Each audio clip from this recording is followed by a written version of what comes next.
Good evening, everyone, and welcome to the special budget workshop of the Poway Unified School District Boards of Education on February 25th, 2025, and the time is 6:04. Please note this meeting may be recorded or broadcasted at the direction of the board, and the recording or broadcast may capture images and sounds of those attending the meeting.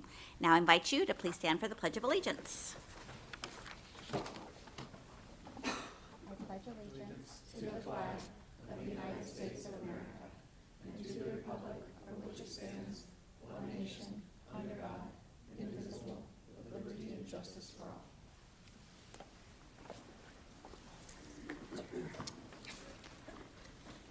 Thank you. And now for a report out of closed session. Clerk Plotsky. There were no reportable actions taken in closed session, and we recessed at 6 p.m.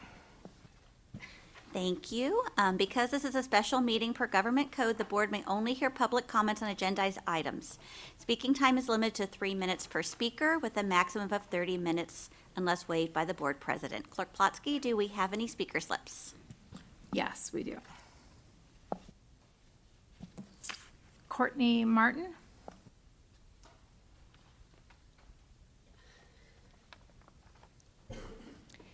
Good evening, board and cabinet members. My name is Courtney Martin. I am the president of Poway School Employees Association, which represents over 2,800 non-management classified PUSD employees. I feel it is important to speak before the board tonight to express the state of negotiations with PSEA and emphasize the important commitments that have not been met by management. For years, PSEA has been requesting a deep data dive with management to identify areas of unnecessary and frivolous expenditures, such as underutilized subscriptions, contracted services over 3 times the rate of permanent employees, costly ongoing settlement agreements, legal expenses incurred due to management mishandling of important matters, and more. We currently have over 200 classified vacancies. Why not prioritize essential versus non-essential positions prior to filling the vacancies? As classified staff, we know where the money is spent, where the costly bureaucracy lies, and where efficiencies are lacking. We're problem solvers. It's what we do. We have been tired of hearing that there is no money in budget deficit years and then watching management scramble at the last minute and at times cutting areas of student programs and student and staff support.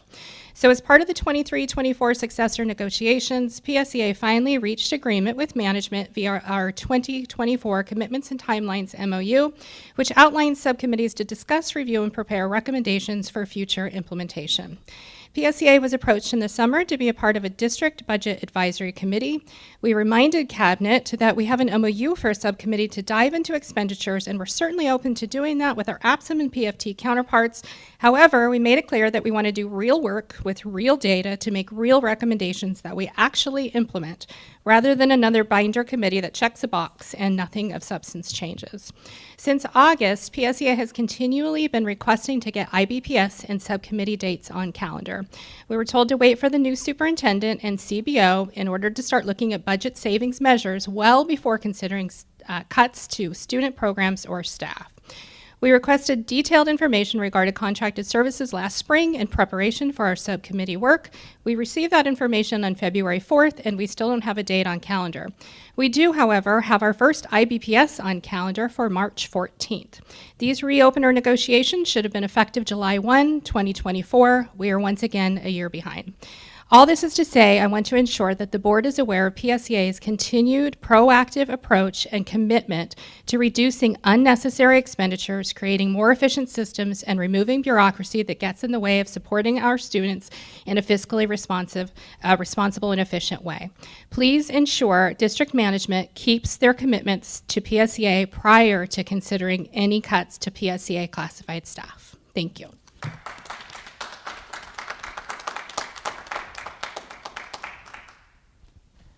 Jen Gutierrez.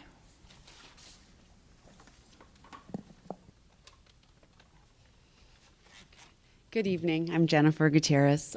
Dr. Churchill, congratulations on your new position. I'm here to speak about the buses. I was here a few months ago. I know they went from 25 buses for Gen Ed in 23-24, currently down to 11, so less than half.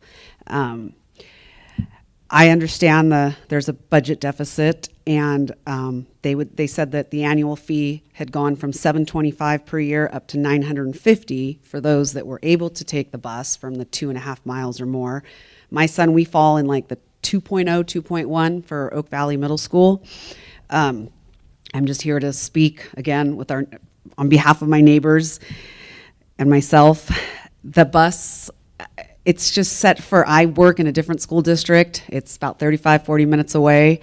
Getting him there, I had a carpool, and then that lady got a job in the early morning shift, so I lost that carpool, kind of had to beg for another carpool, and they said, okay, and then they said, we can't take him on Wednesdays, we can do 4 days a week, okay.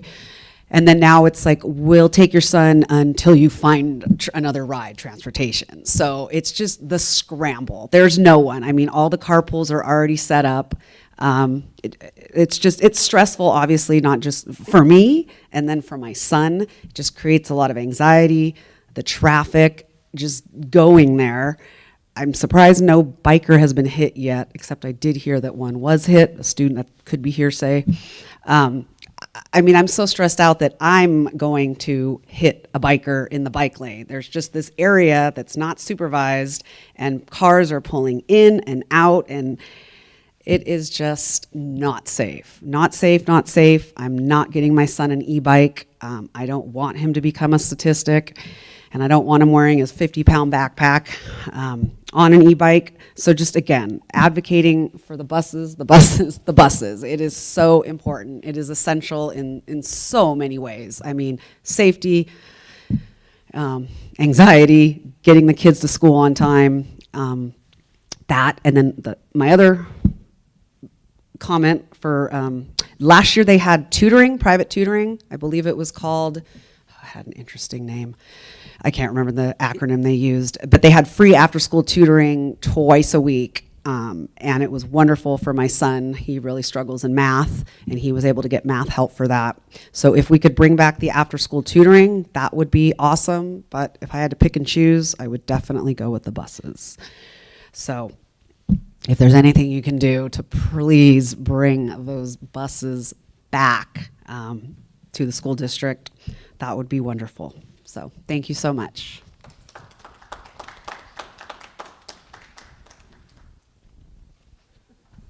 That's all the comments.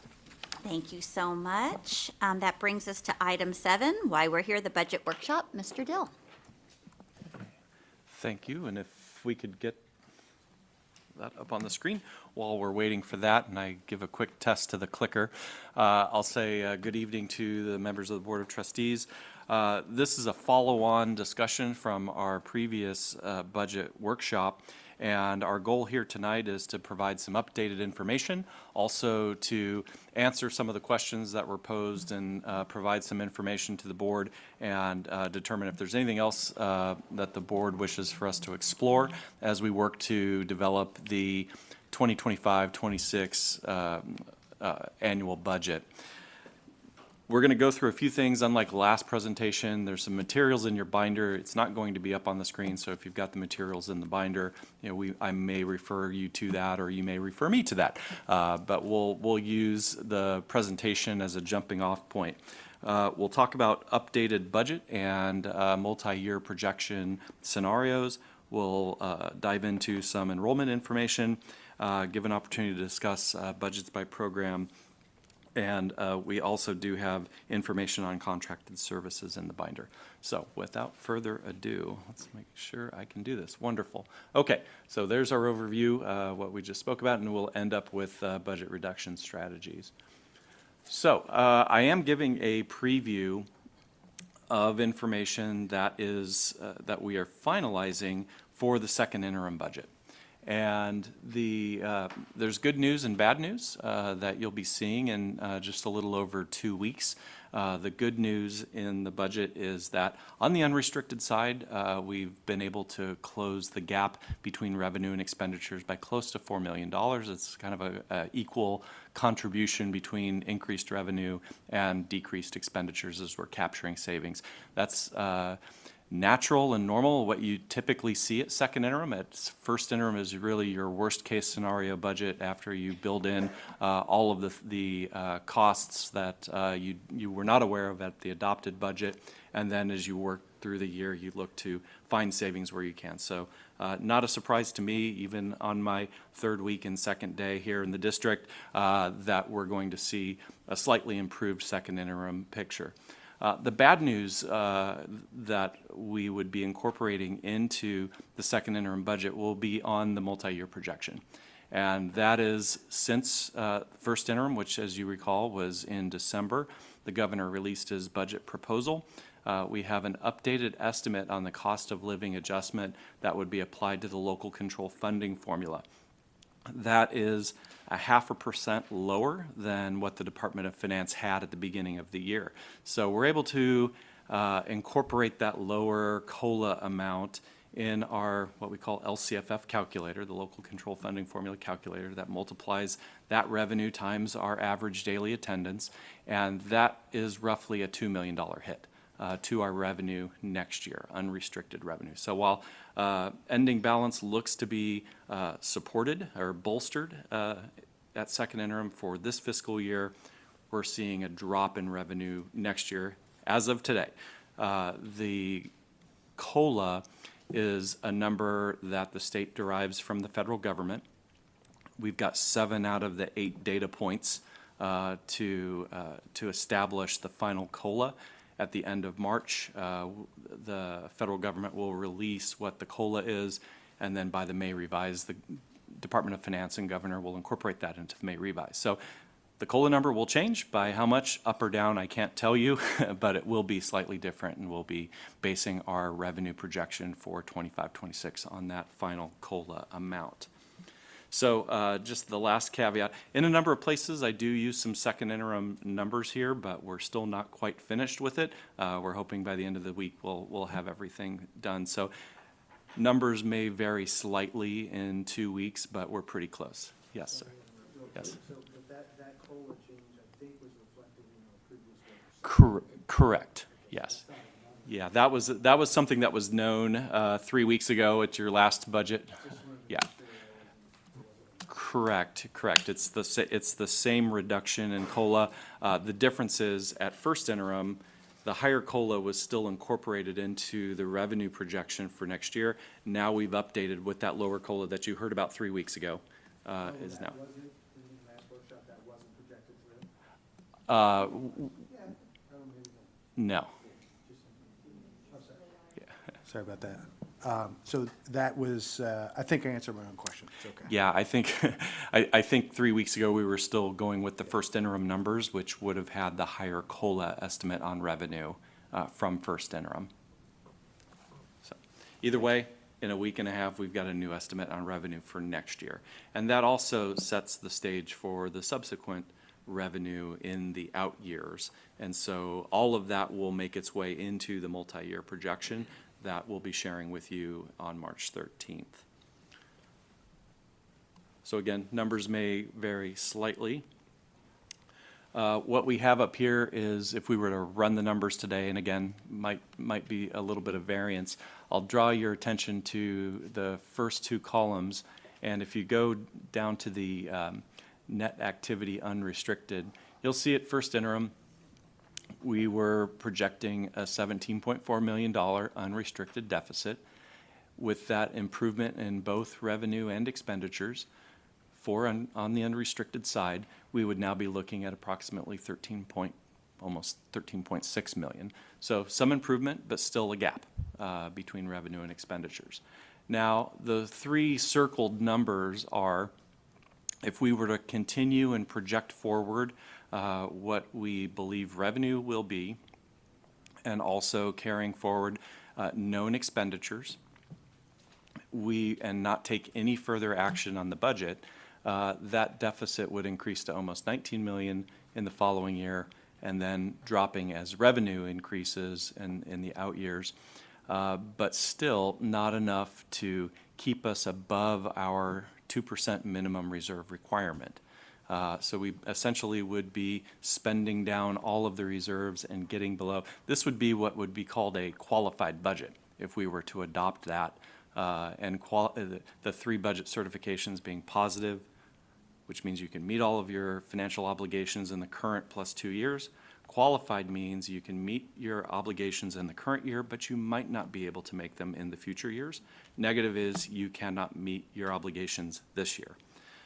We're not talking about negative at all here, because we do have sufficient balance to get us through the first few years, but clearly action needs to be taken to close that gap. Sure. So this is probably a more technical question, but I think I heard you say that revenue is anticipated to be lower than our previous workshop. And so right now you have 25, 26 general fund revenue total at 517. And I guess I'm a little confused. The last time the projection for 25, 26 was at 514. And now it's at 517, so the revenue actually went up. Okay. Can you talk to that? I haven't done the full breakdown because I'm waiting for the final numbers on that, but I can take a look. In a week and a half, I'll have a full breakdown of each revenue category.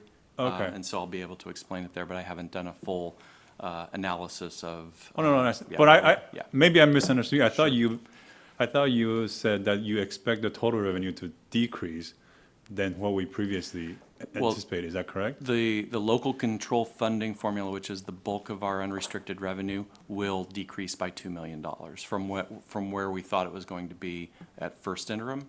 And so that's approximately 80% of our revenue. There's other revenue categories that are reflected in that 517 million. Okay. But the main unrestricted piece of our revenue, with the part that has no strings attached, will drop by $2 million with that change in COLA. Okay.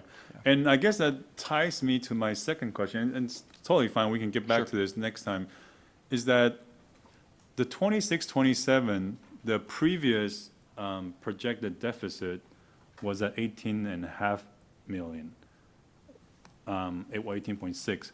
And now it's dropped to 16.9 million, and it seems like what may have happened was, again, the revenue for 26, 27 is also higher than the previous projected 26, 27. So I don't know if Yeah. the numbers are looking better than last time because there's some assumptions in the revenue being higher than what we looked at before. And so if you could double check on that. And Yeah, unfortunately, I don't have the breakdown of all of the assumptions for the out years in front of me, and because that's a second interim thing that I usually will go through. So I'll be able to walk through the changes at March 13th, what assumptions changed and how does that play out in the multi-year projection. Right. But this is essentially the scenario that we're looking at as of last week, as we were running these numbers. Sounds good, thanks. Okay, so just graphically, this is essentially what we would be looking at with some budget history. So you can see the growth in revenue and expenditures. And in a perfect world, dollars in equals dollars out every year, and you get a little bit more than you did the prior year. But we don't live in a perfect world. You can certainly see the increase in revenue that started coming in after the beginning of the pandemic. That was the influx of one-time dollars and also higher cost of living adjustments on the local control funding formula. Those dollars came in 1 year and they were spent over multiple years. So if you're taking in one-time restricted dollars in year 1 and you're spending it out in year 2 and 3 and it reflects a deficit, that's not necessarily a bad thing. You're just using those dollars. What is the bad thing is when you're continuing to spend the unrestricted dollars when you don't have sufficient revenue to cover that. So that's why we show the unrestricted balance in the third column there, which is the light gray. That is the actual ending balances over the few years, and then where we would project it to be over the next 3, with that blue line just representing the percentage of our unrestricted ending balance. So it's that 2% that we definitely want to keep our eye on because that is the state minimum requirement. But I would say that 2% and I'm just going to say anecdotally here because I haven't run the numbers, but that is, less than 1 month of payroll. And so that's one of the reasons why you want to make sure that you do have a sufficient reserve, that you can manage fluctuations in your revenue and your cash flow, so that you can, continue to pay all of your vendors, pay all of your employees. Okay. So at the last meeting, we were given the request to look at some alternate scenarios to what was presented before, and some of the assumptions that we updated in each of these scenarios, we would get to a balanced unrestricted budget by 27-28. And so the question was, do we cut deeper earlier, or do we parse it out over a longer period of time? So we've got 2 updated scenarios here that do both of those things. And there's a graph that shows this, and I'll just say that graphically, those 2 charts almost look the same. So it's just a matter of when do you make the cuts, and how deep do you go in each of the subsequent fiscal years. So you can see the bold line, or the bold line that says 25-26 proposed budget solutions ongoing, $10 million. Now, where you see 10 million, 10 million, 10 million, that is a reduction in year 1 of $10 million that reduces our expenditures every year by $10 million. So it's not $30 million that we're cutting. It's $10 million that plays out in each of those fiscal years. But ultimately, you save $30 million over 3 years. This scenario would be $10 million in year 1, which is 25-26, and then an additional $3 million in ongoing reductions in year 2, which is 26-27. That would carry out into 27-28, and you can see we get to the point where we do have a very modest surplus in the 27-26 year, assuming that everything that we know now is what will happen in the subsequent years with our attendance, our enrollment, the COLA, and any other factors that we might have built in terms of natural cost increases that we would see over the years. This is why we update our assumptions at every budget interim with the information that we can see out into the future. It's not a prediction, it's not a crystal ball, it's just a projection of known things pushed forward.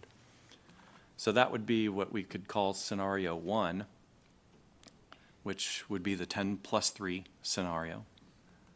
And then another scenario 2 would be a $7.5 million reduction, which would require a deeper reduction in year 2.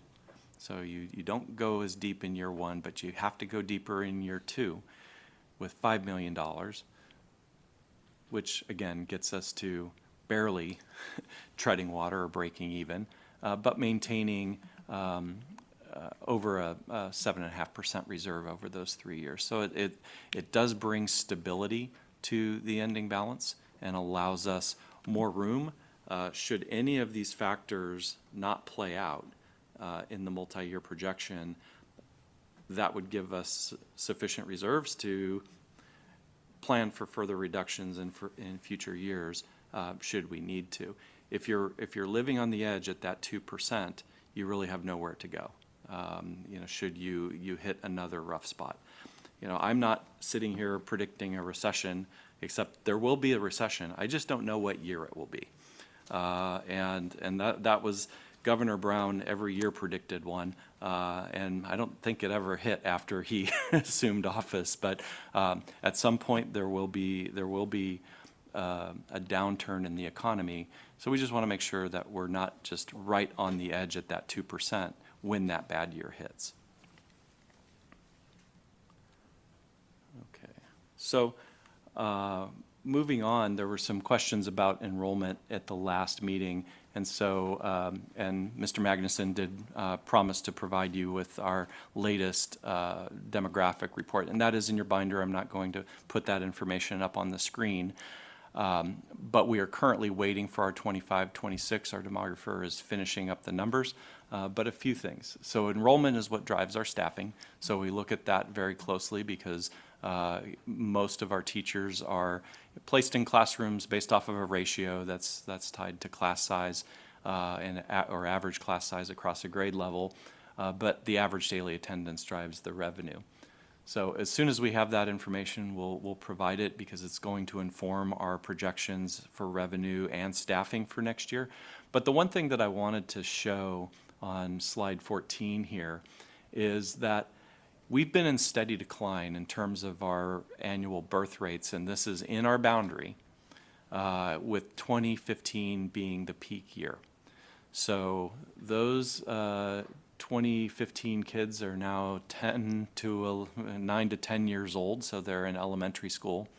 And we have seen a decline in our elementary enrollment numbers, and it follows that trend line.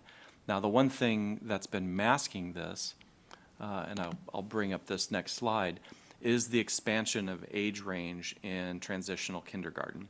So as more students have become eligible, in this upcoming year is the year when we are fully implemented for 4-year-olds, that is bringing in more students at the TK level.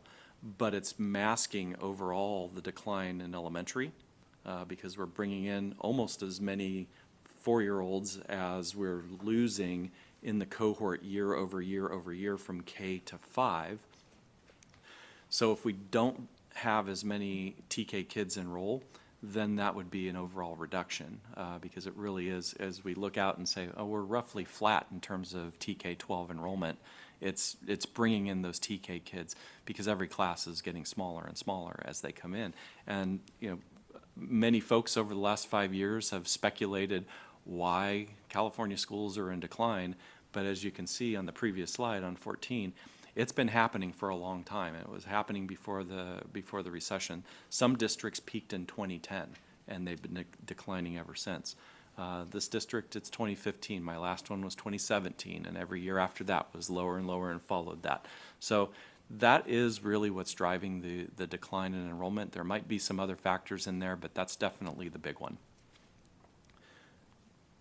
Okay, and in your binder packet, there's just further information because there were questions that the board had regarding inter-district transfers, those coming in, those coming out. We also do have roughly a net influx of 245 students, so roughly 245 students more coming into the district than are leaving the district, so net gain. So those two things, about 300, a little over 300 transitional kindergarten students plus 245 inter-district transfers are helping with the revenue picture with their average daily attendance. But should any of those things waver or falter, then that's going to further exacerbate the loss in revenue. Okay, so in program budgets, this is a preview of some information that we'll be providing at the second interim budget. And one thing that we always look at is is our carryover for restricted programs, and how could we possibly use those dollars in future years. And I apologize, this is a screenshot, and normally I spell everything out before I abbreviate it, but I just took a screenshot and we'll spell everything out later. And I'll have more information on where the savings we're capturing here in that middle column called additional carryover. But these are additional funds that will be on the restricted side of the ending balance that might create some opportunities to either reprioritize those unobligated funds where we found savings before.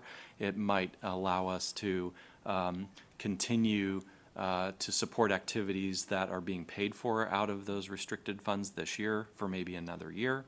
You know, these are all things that we need to look at on the restricted side. It may be that we're able to take expenditures from the unrestricted side and move them into the restricted, but when you do that, you can do that once because you're using the carryover balance, and that's a savings account. So if you move things from unrestricted to restricted, you have to assume that you're going to bring them back to the unrestricted side. And this was a very common practice by many, if not all, school districts following the pandemic as additional one-time dollars were coming in. Expenditures moved back and forth across from the unrestricted to restricted. So we'll be taking a look at what spending plans there are for these different restricted programs. And if it's just a matter of things that were currently planned for this year or on a multi-year plan just didn't happen this year, but are still things that we would plan on doing for next year, we'll consider that, and I'll let the board know that, hey, there is already a spending plan for this additional money. It just might be that we didn't spend it in this year.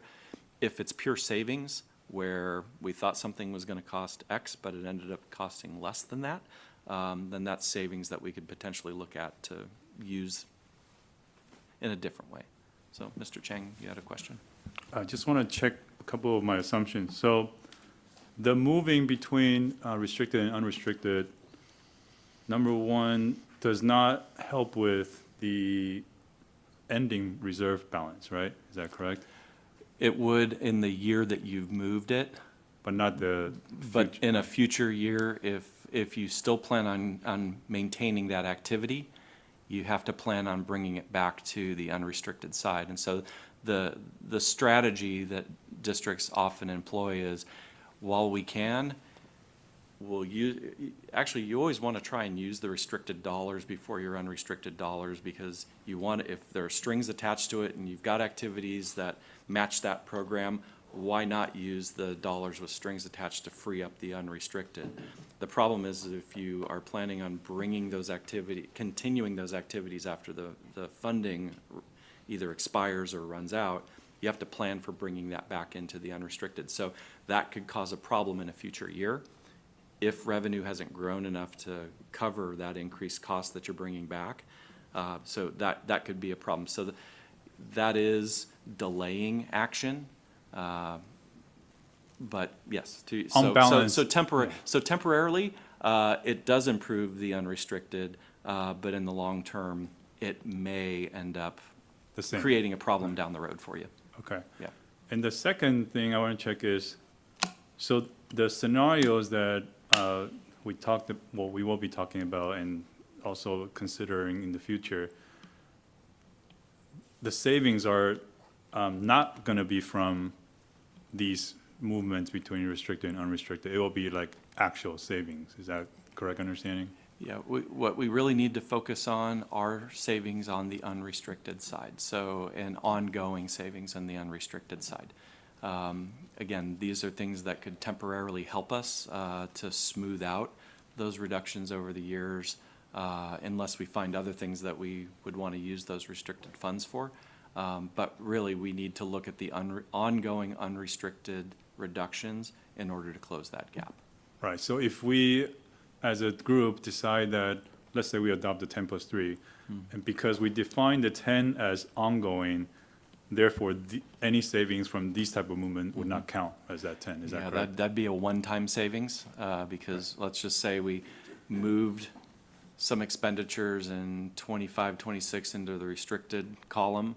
In 26, 27, we'd have to bring it back, and yeah, so I would count it as a one-time savings, but not an ongoing savings. Thank you. Appreciate it.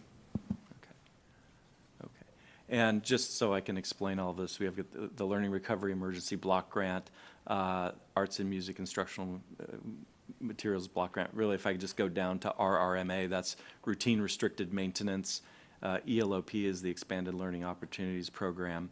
So those are the only ones I think that are abbreviated there. So I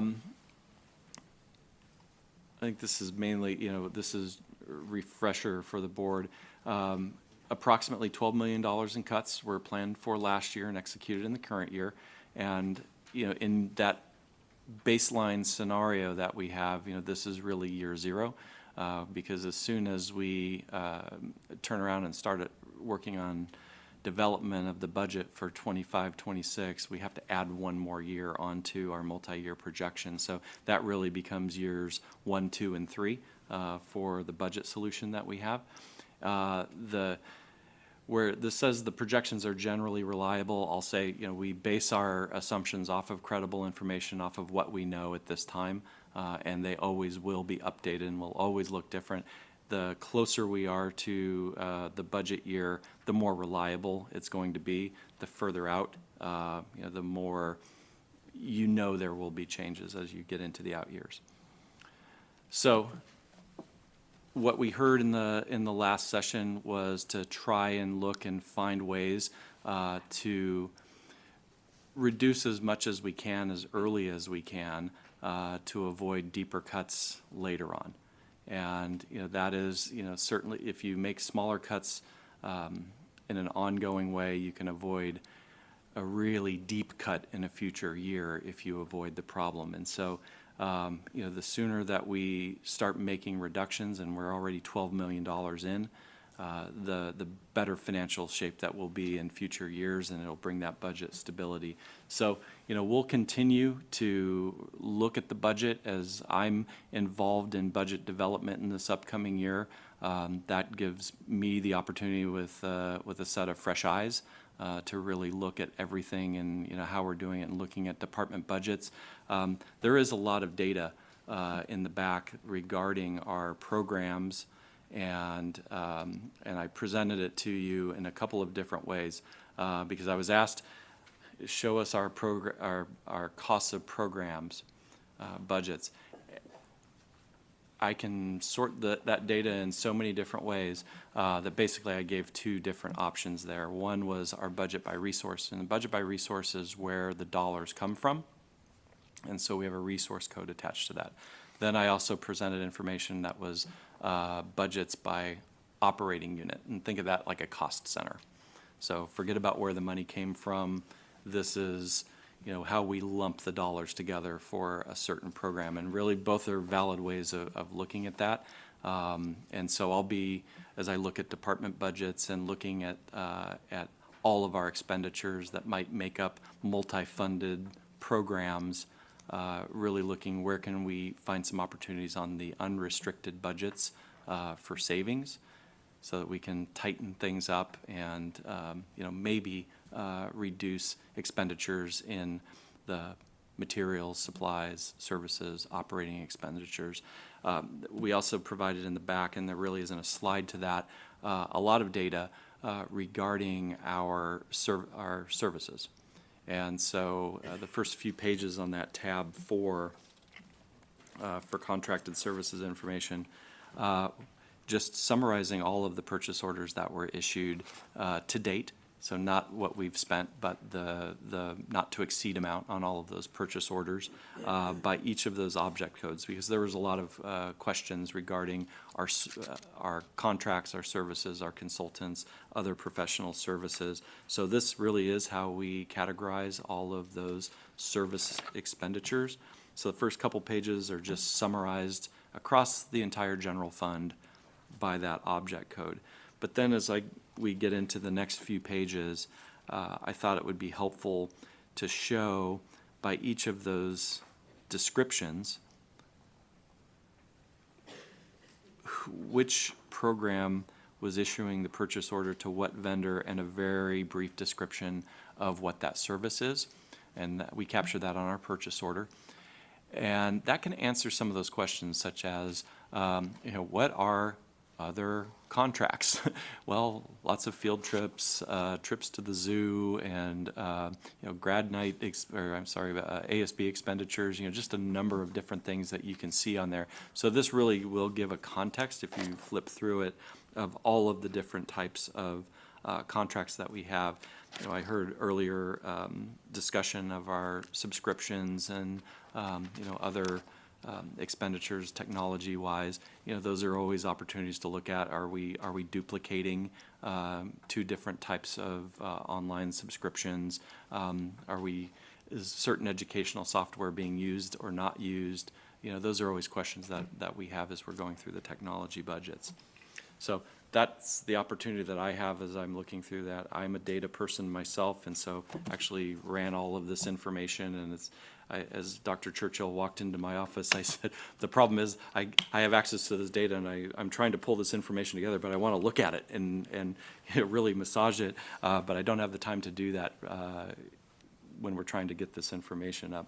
But that is the budget exercise that happens not just this year when you're in a situation where you're looking to reduce, but when you're in a culture where you're trying to just allocate those dollars that are needed and necessary, and then, reducing where you can, looking back at prior years to see what did we really spend, because we often do see higher expenditure budgets by the end of the year. We've spent less, and if we have a history of spending at a lower amount, can we just reduce the budget down to those lower amounts on the natural? And then to me, that's not a cut at all. If we're still providing for a department, for a program, for a school site, those dollars that they have historically spent at a certain level, and we make sure we provide for that, we can find a budget savings without actually affecting a cut. I can't tell you what that looks like today as I've started looking through all of this budget data, but that is the practice that I go through each budget year, good times or bad. So just moving on, the budget, oh, sorry, nobody can see what's on my screen. Oh, sure. I just want to make a quick comment. I really appreciate the breakouts that you provided for us, both the budgets by program as well as the services information. I think we've heard a lot of the questions from the public as well as from board members, like, what are we spending all this money on? And so this is really valuable information to me, and I think provides a lot of transparency as well to the public. So I really appreciate you guys putting this together. Yeah, So thank you. Thank you. And I was once asked, what's the perfect budget report? And it was actually in an interview, not here, but another interview I had in another district, and I did get the job. But anyway, the question was, what is the perfect budget report? And my answer was, there isn't one, because the data that we have is so dense that we need to summarize it in some way so that it's digestible and understandable. If you summarize too much, people will say, you're hiding all of the information from us. But if we provide all the information, they'll say, this is way too much, I can't make sense of it. So you have to find the balance between summary and detail. And so I think, this tab 4 does a little bit of that, of some summary information, some detail information for those who would like to see it. And that's the kind of information that we can provide. Could you go back, whoever's got that back aside, because this wasn't up while you were talking. you're right. You mentioned it. Yeah. You were talking when the other slide was up, but I wanted to make sure, because this is real important. I think, there's not a lot there, but it says a lot. And I think this is where my head focuses often. And I'll talk to it, a little bit later with some later comments. But this is real important, and I appreciate this up here. And hopefully it'll go a long way. Thanks. I forgot I wasn't actually driving the presentation with my laptop. That's what I'm used to doing. So sorry that you didn't see that earlier. So the primary focuses strategic personnel reductions, non-personnel reductions, and potential new revenue. Really, revenue is the one that I always say I'll believe it when I see it. So while we can look at other ways to capture some revenue and bring it in, usually you don't plan on that revenue coming in until you've got a trend and a history, or an award letter or something that you can say, okay, we can bank on that revenue. In terms of strategic personnel reductions, we need to make sure that our staffing levels are commensurate with our enrollment levels, and so up or down by grade level. That is, again, an exercise that happens every single year in every single school district, and hopefully you do a good job at that, and you make sure that you're well prepared on day one, and so we'll be going through our enrollment numbers as we get that to make sure that we've aligned our staffing with our projected enrollment. We talked about the non-personnel reductions, and that's really in the materials and supplies, services, capital outlay. In looking at the unrestricted side of the budget in those three categories, that's about 12% of the unrestricted budget, which means we probably don't have room to cut half of that. If we were to try and find $13 million right in that area, there's still a lot of things on that tab 4 that are necessary that we need to do. And so, we can find some savings along the edges in those categories, but that alone wouldn't be the area that would close that gap. Often, people say, well, let's cut conferences and travel and food at meetings and all of those things. And I say, okay, now that we've saved those tens of dollars, let's look at ways that we can actually find some savings. Okay, so I think Dr. Churchill was going to take over at this point. Yeah, thank you. Well done. I appreciate it. So a couple of things. I'm just going to run through at a high level some of the strategies that we're looking at on the personnel reduction side and non-personnel, and then some potential new revenue. But before I do that, I'll note here on this slide that we've bifurcated the options primarily because on the personnel side of things, there's a statutory requirement to notify impacted personnel by March 15th. So you'll see there's some things that we're going to need to make decisions about in the next several weeks because they'll impact people.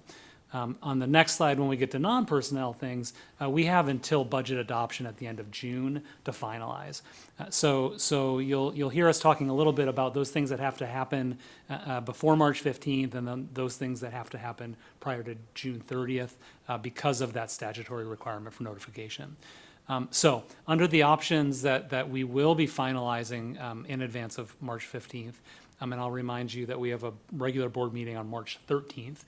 The first high priority for me is executing a district office reorganization with the ideas of maximizing performance and effectiveness with a lean mindset. This will result in the reduction of district office management and some other positions. So I want to talk about that briefly. The details of this will be shared at that March 13th board meeting. I'm not here tonight to share detail, but I do want to make a couple of comments. We're in the people business, right? And so making reductions to people are not easy, but it's clear to me that we need to be thoughtful about how our leadership team is structured and organized with an eye to streamlining systems and processes. It's also clear to me that we can do some great work in terms of breaking down silos and fostering a culture of collaboration and shared lift. The California education budget landscape requires us to make some hard decisions. It requires us to do more with less.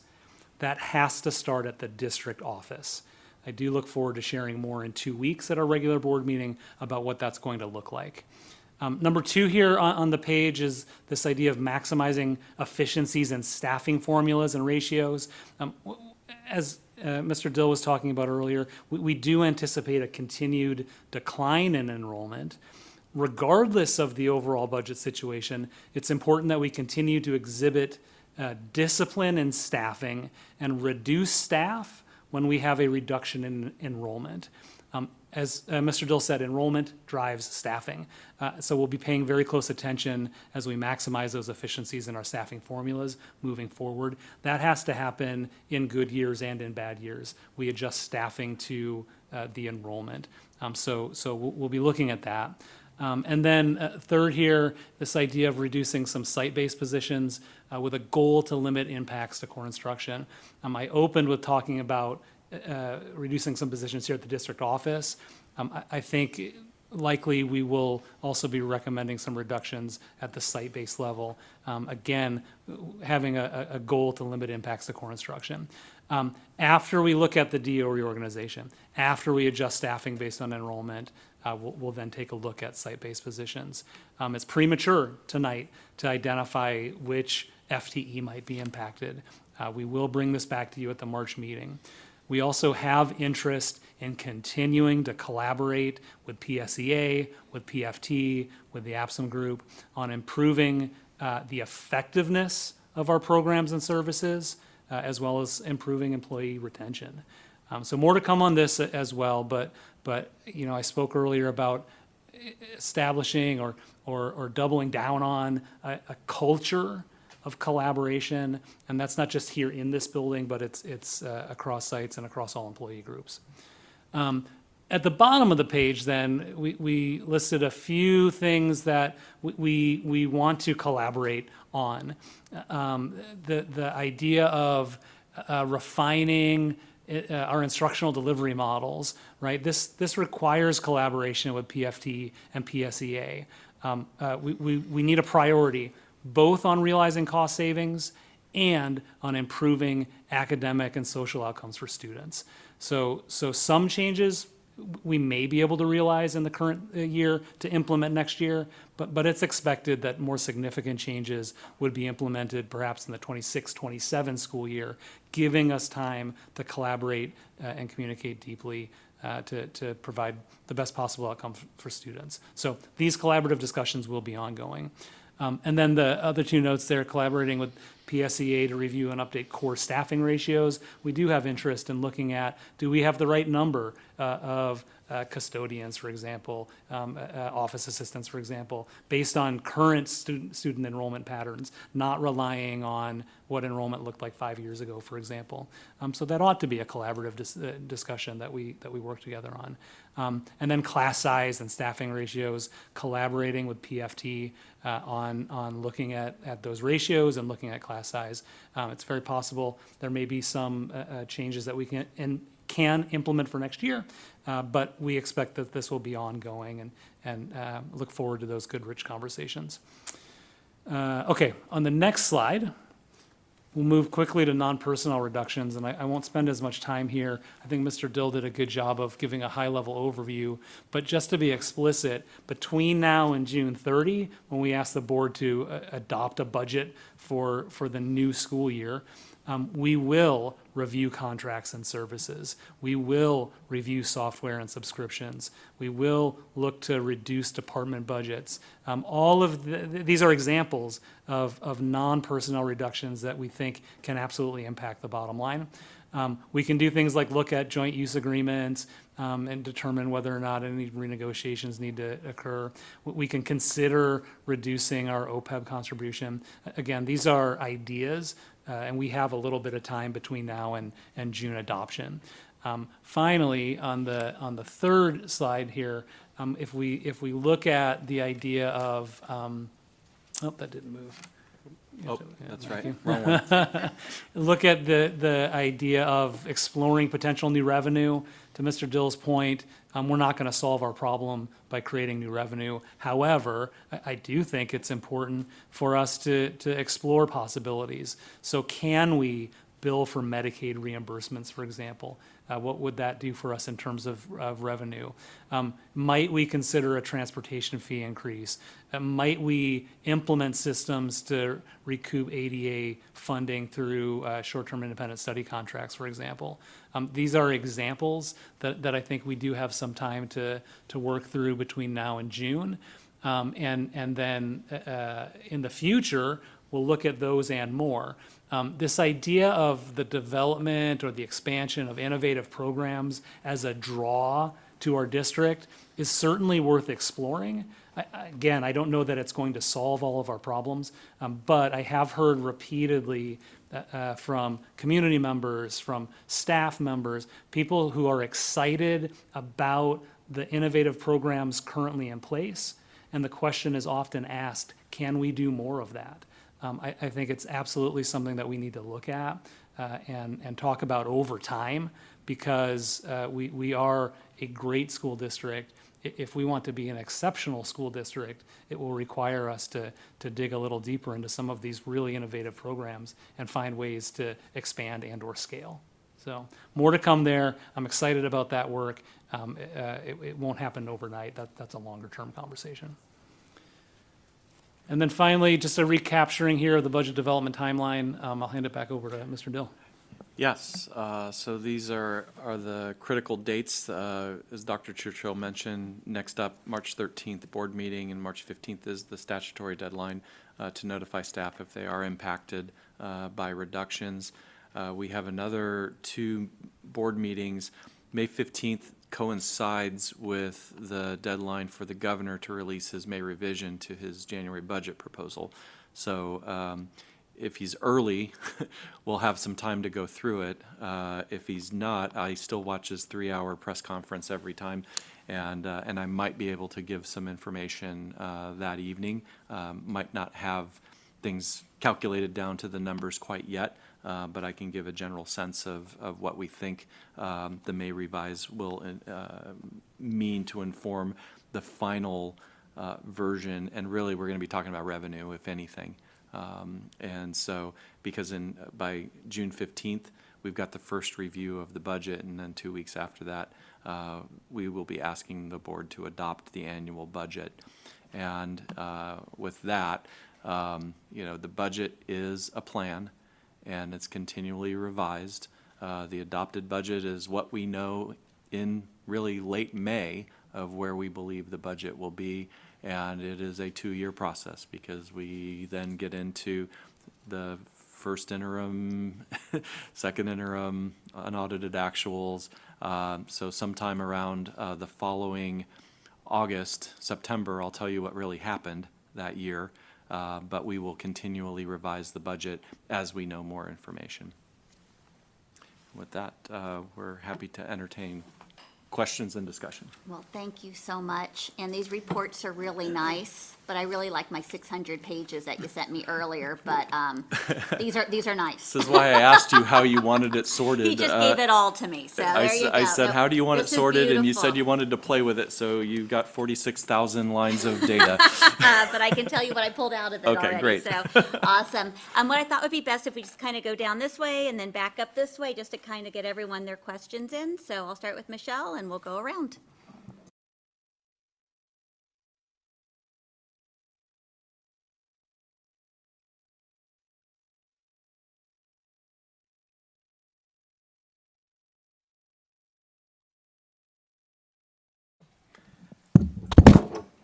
That's why I don't touch the mic.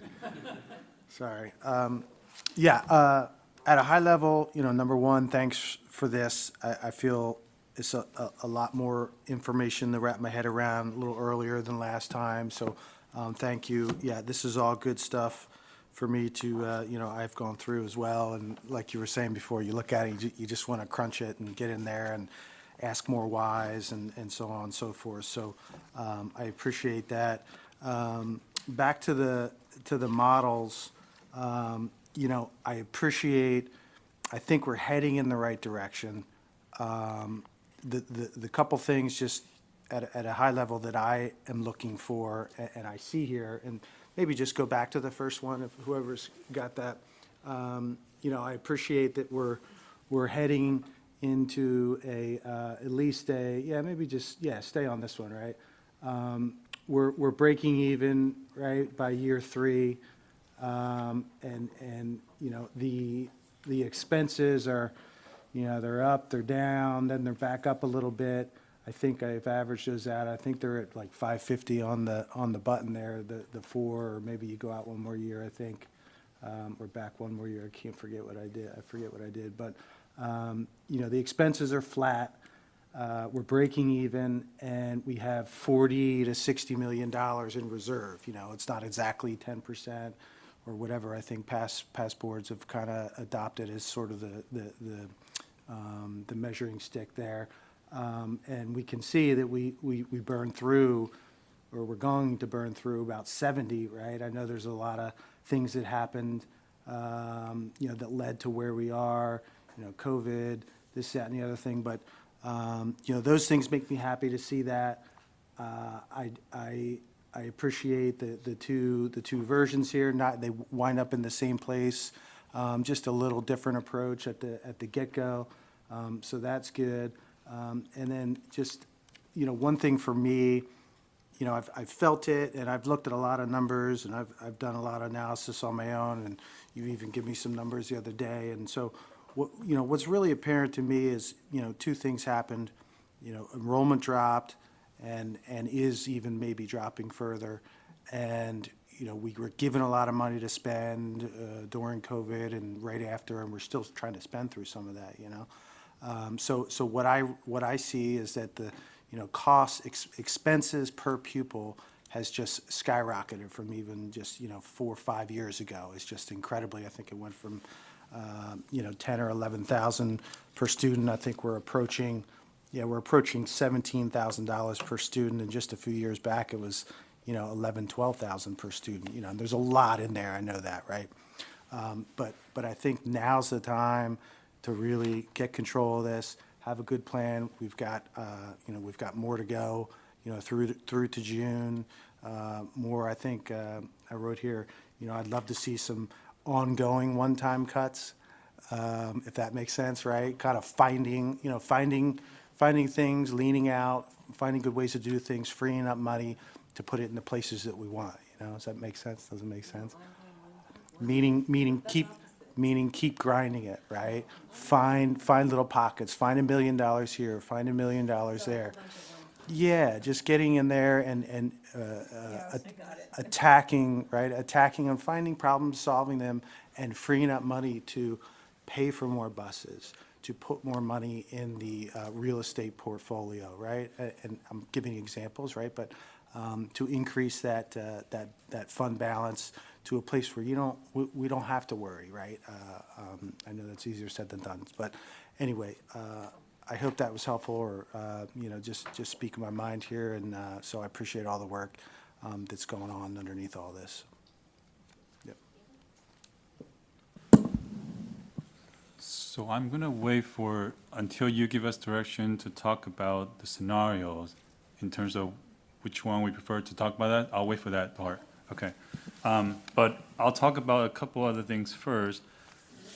Like I said, I really appreciate the data and the information. And I think as you guys go through looking at whether it's the 5,000s or whatever to identify opportunities for efficiencies, I'm sure the public is looking at this and looking at some of the categories, like, do we really need to spend this money? And so, I'm sure they have questions as well. So I think that's all good. It will lead to questions and a closer scrutiny on how we spend money. And so I think that will be a positive, and it will lead to good outcomes.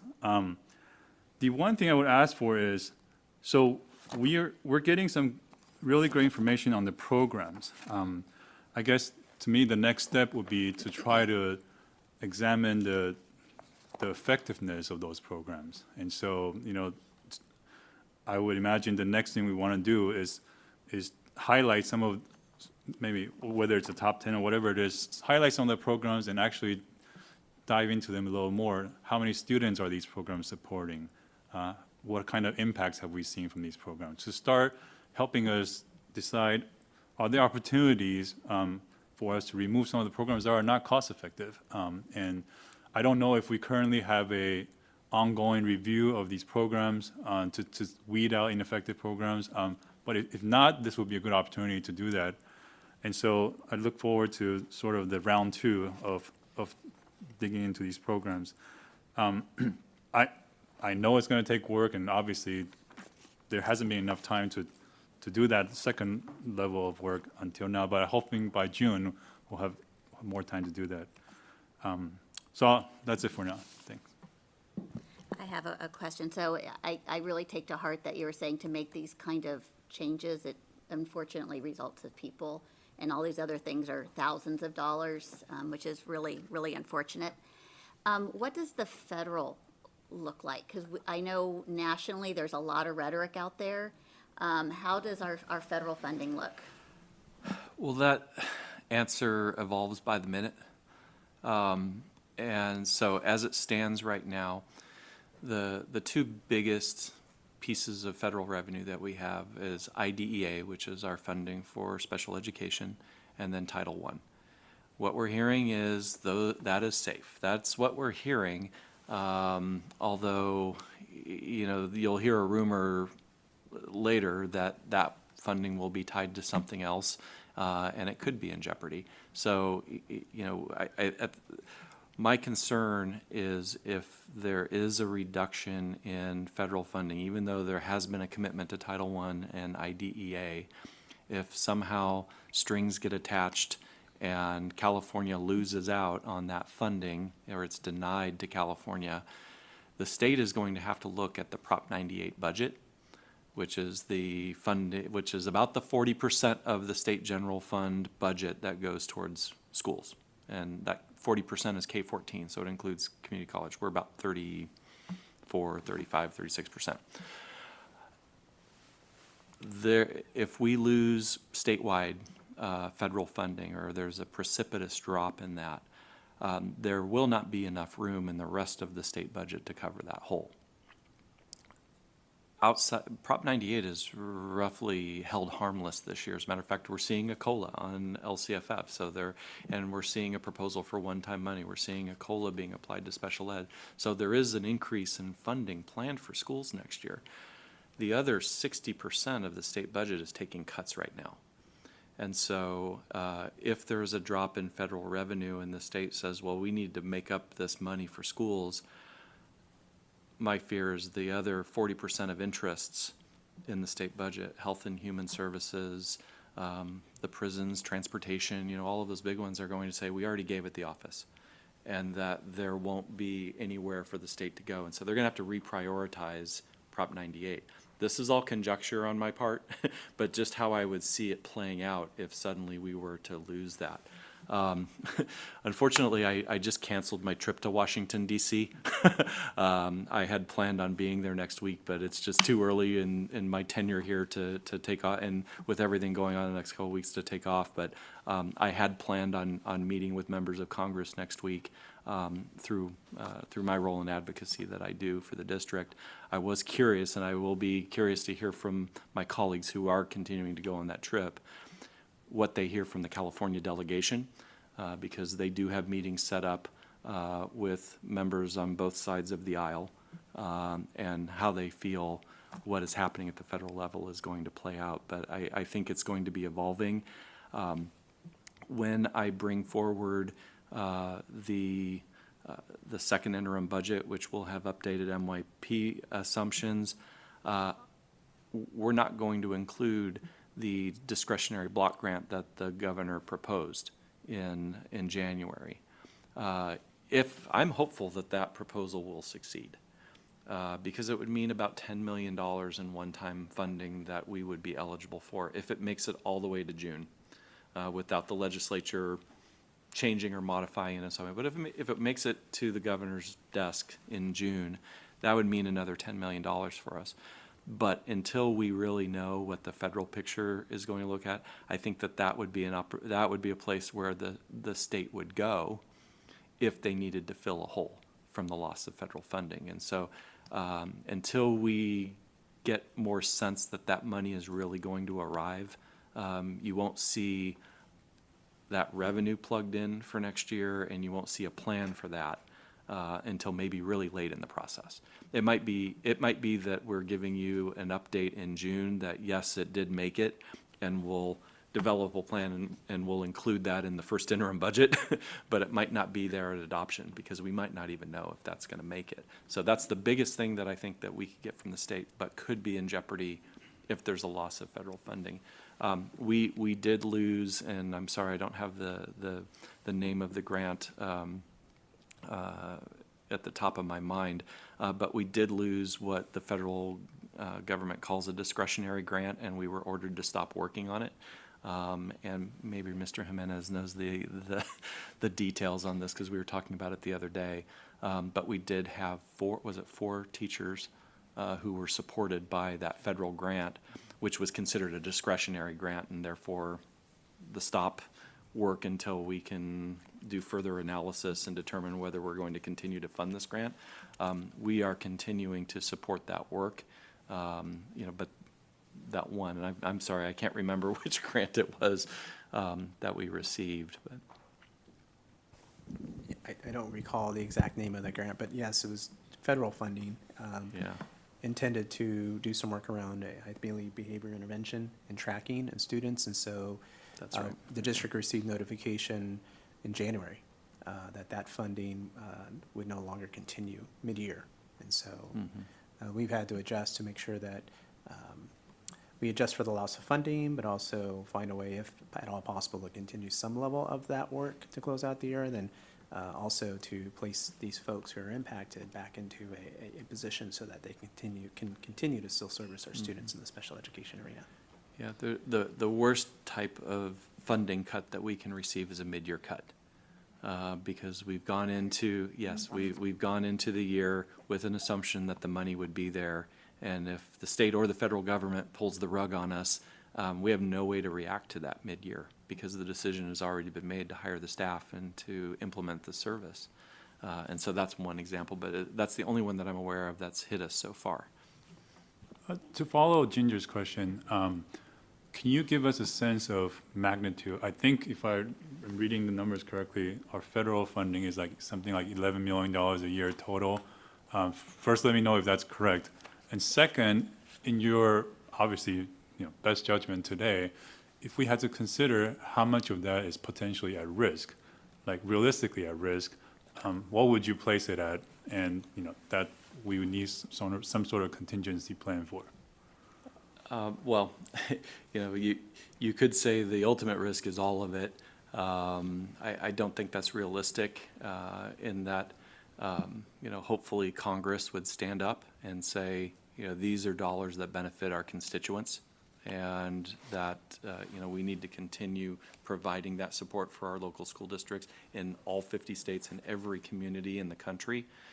So I'm really hopeful that those two big pieces of IDEA and Title I will survive. But that would be the ultimate, would be the 11.7. But I just can't handicap it politically right now. I'm just not qualified to do that. And so I wait, and I tend to wait and see when we actually have something in front of us that we can react to, rather than, even though I spent a lot of time earlier speculating, none of those wild speculations that I gave are actually going to make their way into our budget planning until we actually have either an action or a proposal at the federal level that would attack that revenue. Do you know roughly if it is 11, or let's Yeah. just say it's 10, how much of that is IDEA and Title I? I don't have that in front of us, and Roughly, I don't know like, is it Ms. more than Ramiro knows that 50%? off the top of her head. Who does? No, she doesn't. Okay. No? Okay. Well, That's all I can bring that back in 2 weeks. I'll definitely answer that. We'll break out the federal revenue. Yeah, I can just state that for our district, our IDEA funding in Poway Unified specifically is less than 9% of our special education expenditures, so. Yeah, in our district it is, yeah. So it's not a ton, it's significant, but it's not a ton. Yeah, I saw a slide last week, and I should have taken a picture of it because it was really good, and it did show that currently statewide, the average federal funding for special education is 8%. And I didn't know where they got their data from, so I didn't take a screenshot of it because they didn't cite the source. Yeah, when the IDEA was passed, the federal government pledged to provide 40% of the excess cost of providing services to students with disabilities, and the closest they ever came was 23%. And as you point out, we're hovering around 8 or 9 right now. So just to contextualize it, the maximum exposure we have is around 11 some million. Correct. And so I just want the public to know that as well. It's not like we're looking at $100 million. It seems to me like if something does happen, we should be able to have the ability to adjust. And since $10 million represents like 2% of our budget, and so it seems like we should be able to do something with it. Yeah. So. What you are expressing is the importance of having a reserve for economic uncertainties. Because if we were at that 2% level and suddenly we had a loss of $11.7 million from a loss of federal funding, that certainly would be an economic uncertainty that we did not plan for. Right And- now, we're stressing over trying to cut 10 million. I don't want to have to cut 20 million. Correct. Yeah. And so if a cut like that happened in the year when we were at our minimum reserve, we would completely dry up, and we wouldn't have a way to react to that. And so that's why it is important to have, some level of reserves to carry you through, those unexpected situations. And I asked a question of Cabinet the other day, and I asked if I was the only one who was a member of Cabinet during the Great Recession. And I am. I looked in the mirror and I said, yes, of course I am the only one who's been in this position this long. And, you know, there were times when revenue that we thought we had just evaporated before our eyes during that time. And, you know, and at some point, it was even after we had adopted our budget, and then we were told, no, sorry, you're not getting that source of revenue. There was stimulus money that my district thought they were getting, and then we're told, no, never mind, you're not, because of certain quirks in our funding status. So, you know, that was after we made assumptions going into the budget year, and we had to quickly turn around and respond to that. And fortunately, you know, we carried a level of reserves, and we were planning a glide path to get back to the point where we were stable and growing again, and so we were able to weather that storm. So Eric, there's a much bigger concern I have than special ed not getting funded by the federal government, because I'm just assuming that that's not coming. I'm concerned of what happens when several HVACs don't work come August, or we finally get rain from the heavens above, that sooner or later it's gotta have to rain. And a roof comes in on a gymnasium and an HVAC goes out in a school and the plumbing backs up. What are we gonna do when that happens? Because I was looking through here and I don't see any money for those kind of funds anywhere built in. Yeah, you know, we are currently stretched to respond to those types of events with our current 3% routine restricted maintenance budget. So, you know, at this point, that is where we have to go when we do have those. If there are not insured losses, like a roof collapsing that you said, to use that extreme, but an HVAC burning out or roof leaks or those types of things really need to be handled through our deferred maintenance program.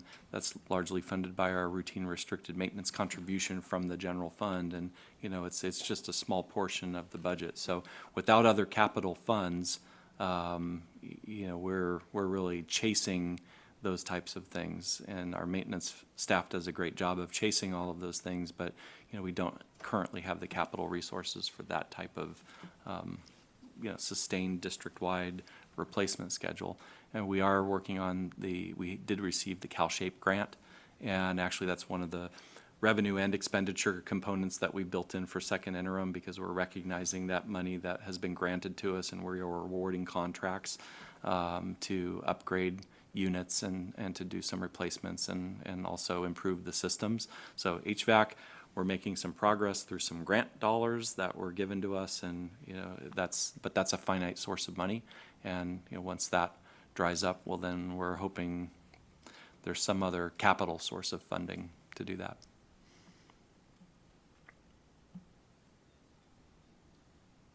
Any other comments? Are we ready to move forward on what kind of, is that kind of direction you're looking for? Sorry. Yes. All right, should I turn it over to you as far as talking about the different options and scenarios? I think we'd entertain, discussion on that, yeah. All right. Do you want to start first, or should I have David start front or back? Here we go. I will note, just like last time that we talked about this, that I would be in favor of scenario one, realizing that the sooner we get to the spot where we have the personnel levels, the program levels that we can sustain with ongoing money and no longer grant money, I think the better. Because then we can start to pay attention to those employees that we need to retain, that we need to treat as the best. And that undoubtedly will require some attention to salary schedules, wages. And I note that there's nothing like that written into this so far, no projections there. That certainly looks like additional expenditures, but I don't see any way that we can not do that for our employees over time. We need to get to the right number sooner rather than later. So I am definitely favoring scenario one here if we can do it. Even though it's going to be hard, I think the sooner we get there, the better. Heather? Yeah, I can see that that's the best way we're gonna have to go. I am concerned about if we cut 10 million, what are we gonna do with a lower reserve because of the emergency funds that we're not gonna have from the federal government? And we are definitely gonna have maintenance emergencies, no doubt. They're coming, and we're gonna be left without reserves. So, it's just gonna bite us. All right, Tim? I sort of alluded to this before. Of the two, I'm certainly in favor of, getting at it early and often. I've even, thought to myself and had discussions, I even feel like, last, was it the last workshop? I think 13 was floated out there. I've even ran some numbers more aggressive than that. I've said this before, I've been through this in lives of my own here, and it's never easy. And to your comments earlier, right, a lot of people, and it's never easy. But it's just the structure, as I look deeper into this, the structure of the costs we have per pupil is just not sustainable, and I think we all know that. We need to right size. We need to figure out what things look like. We always say pre-COVID, but we're post-COVID here, and it's a new place we're at here. We need to figure it out, but it's definitely not $17,000 per pupil. So of the two options, I'm in favor of the one that goes after it early. See where we get to. I too share concerns of facilities and things that can spring up, losing some funding. I think to some degree, we can't predict that, and we're just going to have to go with it. But again, I like this because it gets us balanced by year 3.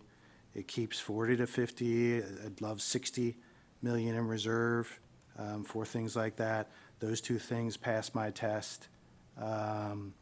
And just again, to follow up, I don't think this is over, right? We got to go back and get more, and if we want to increase salaries wherever that is or hire more people, we got to go find it. It can't be in addition to.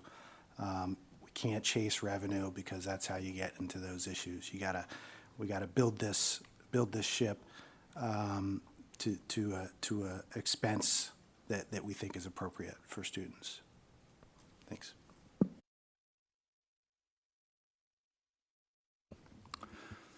So I want to recognize that obviously there hasn't been a lot of time for both Dr. Churchill and obviously Eric, to do a much deeper dive into this, and we're faced with the March 15 deadline. So there's a lot of constraints at play here, and I just want to recognize that.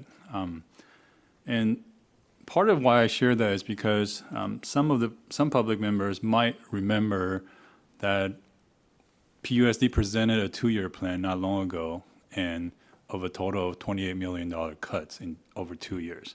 And so, now the options seem less than what the 2-year plan would have suggested. And I know things have changed, so that's not, I don't think that's a sticking point.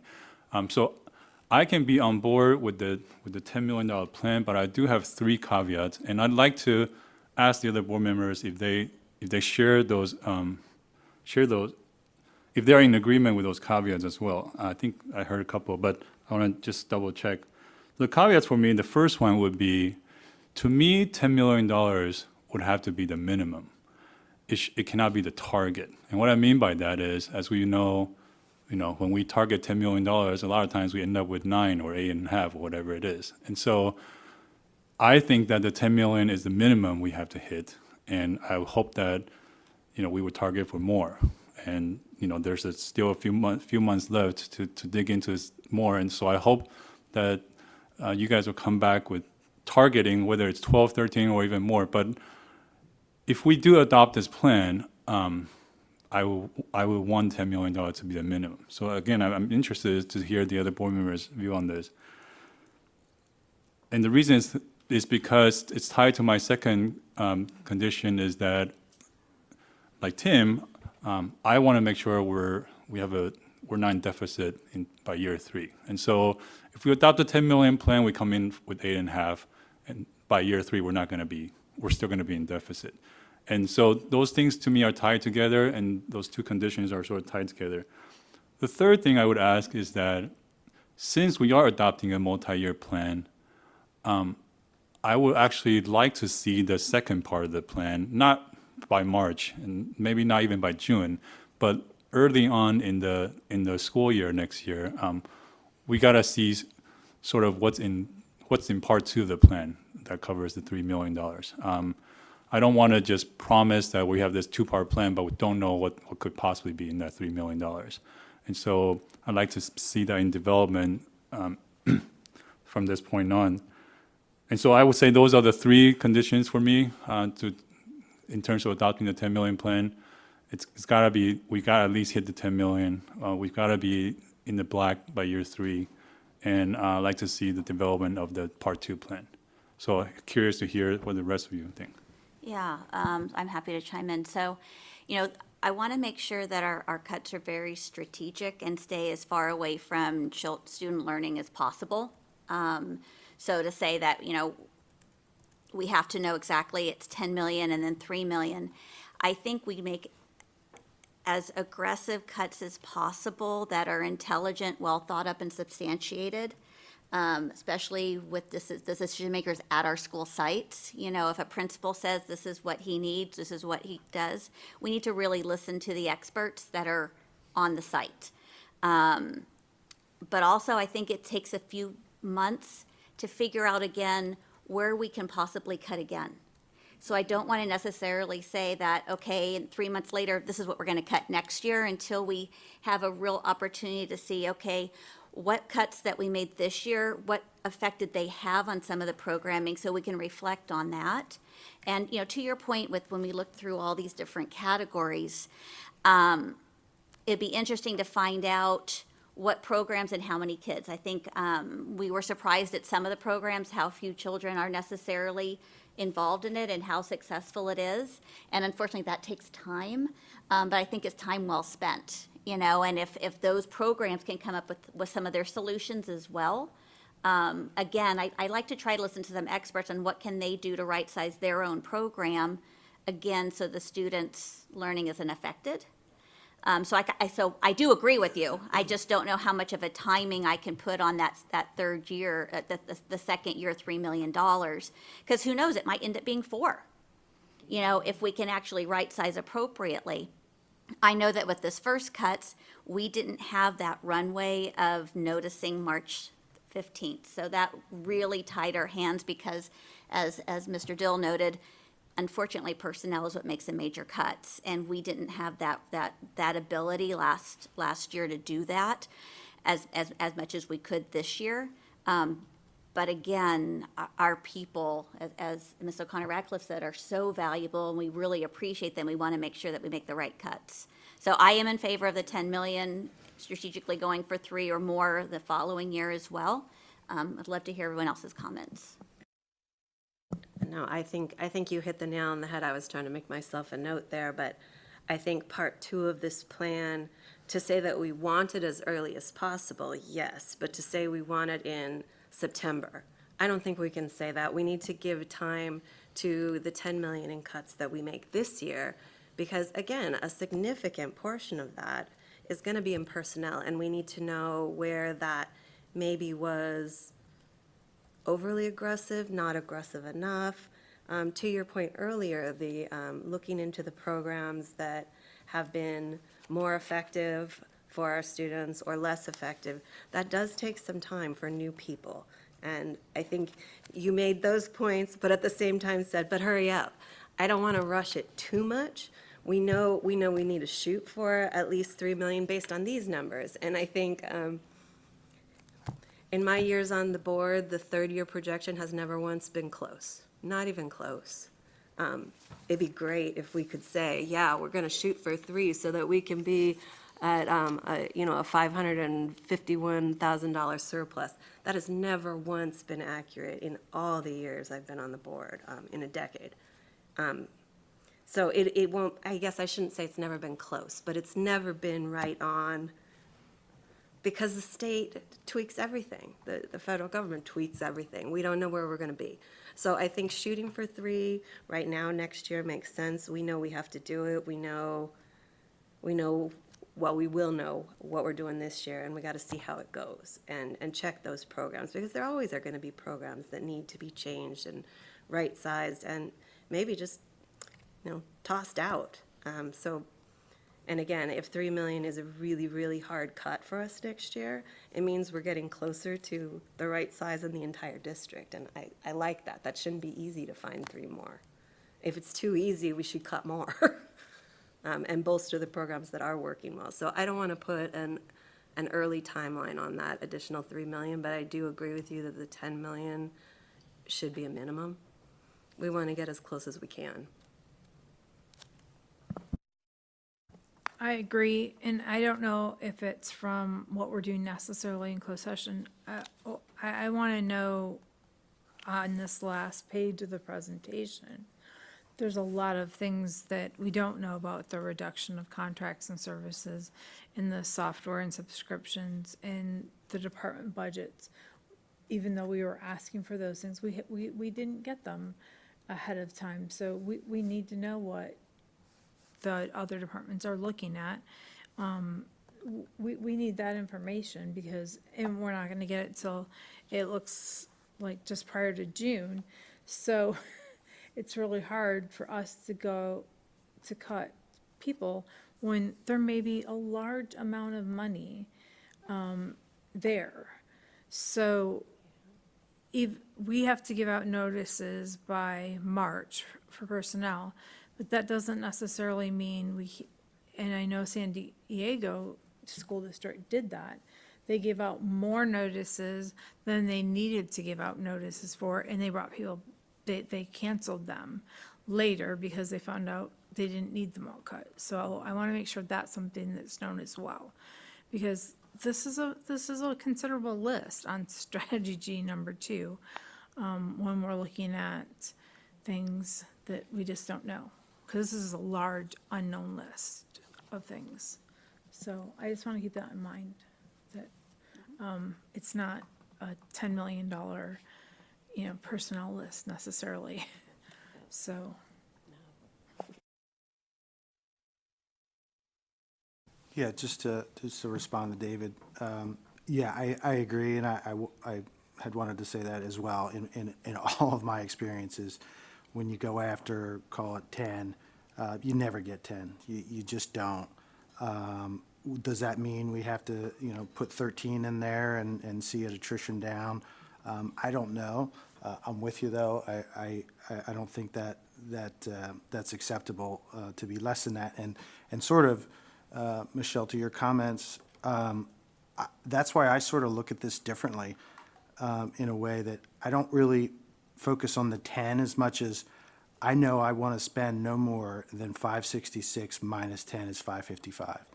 That's the number. I look at that number, less than the cuts. So if things cost less or this, that, or the other thing, right? But I know I don't want to spend more than 556 next year, and 551 minus 13, whatever that is. To me, that's the hard line, because as I've said now the third time, the dollars we're spending per pupil is just, it's incredible, really. Up almost $17,000 per student is in that third year. So I just want to, I focus on that expense line, and just know that we need to get that under control and flatten that out and reduce it, right? But your comments are, yeah, I get it. Things happen. It's never right the third, fourth year out, never right. And that's why I don't as much focus on, the percentage of surplus, because if I maintain my expenses, whatever my revenue is, I know I'll be okay, right? If it's constructed properly. So that's the way I look at it. Thanks. Thank you. I think you have consensus. We want to be pretty aggressive this first time and go for 10 plus. if we can. Is there anyone else who has a comment about that? Okay, anything else you have, Dr. Churchill? Nothing for me. Anybody else? No. Thank you. Okay, well, we have to return to closed session, but there will be no reportable action taken, so the meeting will be adjourned at the conclusion of closed session. Our next regular meeting will be Thursday, March 16th at 6 o'clock right here. March 13th, March 13th, what did I say? 16th. 16th? It's a Saturday. Sunday. No, thank you. Oh, that's wrong. That's wrong. It should say 13th. See, I just read it straight off of there.